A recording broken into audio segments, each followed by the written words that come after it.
This is Mark and Charity's Coffee Podcast. Mark and Charity Coffee Podcast for this Thursday, November the 9th. And as predicted, the first snow day for some, not all, area children. And we'll get into that coming up as well. A story about Taylor Swift. I know, shocking. Not a direct story of Taylor Swift, but a story that has come out that I relate to way too much because resulting from Taylor Swift. We'll say that. We'll get into that and more coming up after a word from our sponsor. A big thank you to Simple Desk. Simple Desk in Trenton is your ultimate destination to streamline, market, and strengthen your business's brand. Jenny, the visionary behind Simple Desk, has built a team of qualified business growth experts with experience in marketing, design, and operations to help grow and scale your business. Simple Desk is the mastermind behind BRAZEN, a full-day experiential event for women by women. This full-day experiential event on May 31st, 2024 is packed with networking, vendor booths, exciting giveaways, delicious food, and a speakers panel of incredible female entrepreneurs sharing their inspiring stories. Tickets are on sale now.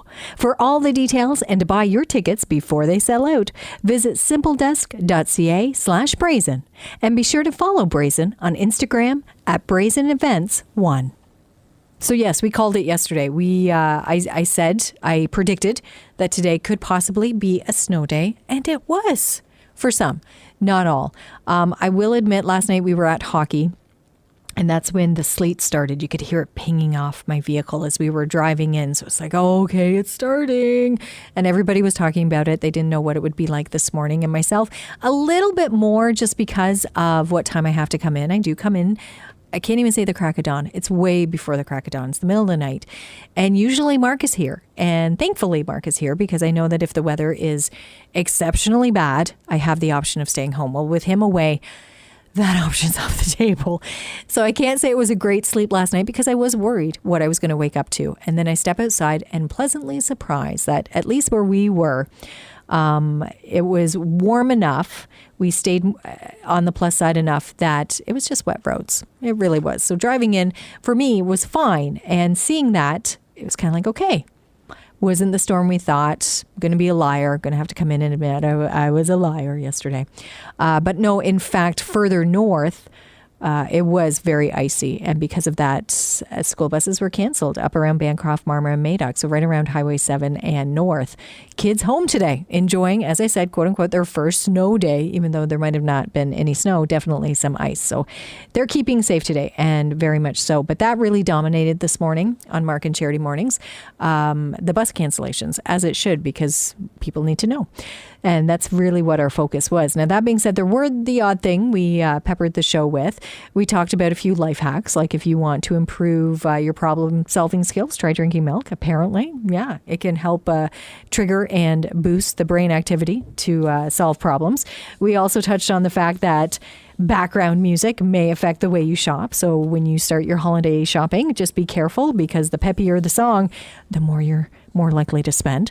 And we also brought in a story about Taylor Swift. I know, shocking, right? For some, the Taylor can be a little overwhelming. And for others, it's being embraced. There's a household in Maryland that has one of each. The wife, Dana, has become a Swiftie. And the husband, Dan, to draw her attention to it, has created a Taylor Swift jar. And since creating this Taylor Swift jar, his wife, Dana, now has 9.8 million views on Instagram. When I first read this story, I will admit it hit a little closer to home than I want to admit. Than I'm comfortable admitting, but I have to. I want to be honest because I could really relate to this, especially with Dana. So Dana herself is a realtor based out of Maryland. Never considered herself a Swiftie, wasn't a fan per se of Taylor. She kind of referred to herself as a casual fan of Taylor Swift. But then in the last few months, when the Eras tour began, her interest was piqued. She all of a sudden became very intrigued by the singer's business savvy, we could say her powerhouse presence in the industry. And this is what kind of drew me in, because so have I. It's the phenomenon of Taylor Swift, her popularity and the powerhouse, that's a good way to put it, the mega house, really, mega powerhouse that she now is. It's been very interesting to watch. And I did like a few of her songs, but I have to say, I don't know why. Much like Dana in the last few months, it's kind of like a door's been opened. I'm not comfortable calling myself a Swiftie yet, but Dana now is fully embracing it. And it's because of that opening to the Taylor Swift fan base and world that we now all live in. And then you add Travis Kelce. You add that element to it too. Her husband, Dan, has started a Taylor Swift jar, much like a swear jar that many may have tried. Dana now has to put a quarter into this jar every time she talks about Taylor Swift or her relationship with Travis Kelce. And if my husband is listening to this, I can see a Taylor Swift jar appearing in our house as well. Now, Dana is following the rules, and you know what? She's kind of taking it all in stride, and she's absolutely willing to follow along. But when she posted this on Instagram, it went viral, and many people are now following her. As I said, 9.8 million views on this particular video.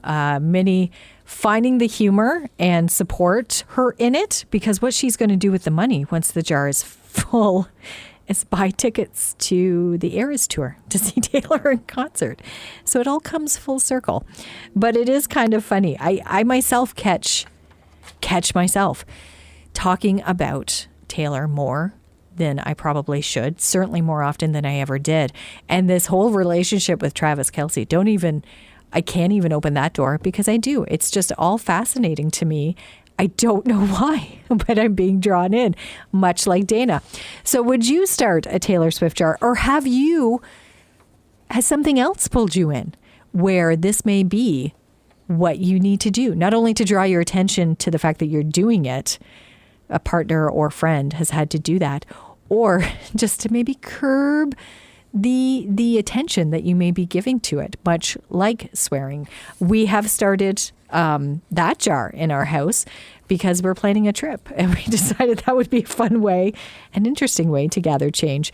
But now this Taylor Swift jar, it's kind of growing on me too. I might not have to wait for Wayne. It might be me that adds the jar to our house. But an interesting article, and a story that, as I said, maybe hit a little too close to home, but intriguing nonetheless. And Taylor was in the news again today because Apple Music has now labeled her the Artist of the Year. She, above all others, has had the most songs appear on their daily top 100 list, with 36 so far this year, making her the Artist of the Year. And those lists will start to crop up now that we are coming to a close, now that another year is coming to an end, 2023. More and more, we're going to see those lists. So it will be interesting how many Taylor tops and who else is on that list, because I think we were all quite surprised by this year's Sexiest Man Alive. People magazine released that this week. Yesterday, actually. The magazine doesn't hit stands until this weekend. But yesterday, that big announcement came out that it was Patrick Dempsey. Some there again saying, is it too late or finally? And Patrick Dempsey himself joking that always the bridesmaid. Now he's actually the bride by winning that title. But it is that time of year. We will see the top 10 list, the countdown, the recaps of 2023, and who's going to come out on top. It'll be interesting to see. It's been an interesting year, there's no question, as we wind down and count down the days. And we are, now that we're into November. Coming up tomorrow with Mark and Charity Mornings, not a countdown, but we are bringing to a close another work week with our dad joke of the week in Galaxy of Games, your final chance to win with Le Luxe Femme. We've been giving away $25 gift certificates to do some shopping for yourself over in Picton. We'll touch on the Belleville Sens, because tomorrow night, a special night. It is Military Appreciation Night with the Belleville Sens. So how you can get tickets and what you can expect with tomorrow night's game. Remembrance Day on Saturday. We will highlight the ceremonies that will be held at area cenotaphs. A great list can be found at InQuinte.ca, but we will dive deeper into that tomorrow, part of Mark and Charity Mornings. Hope you can join us. You've been listening to the Mark and Charity Coffee Podcast.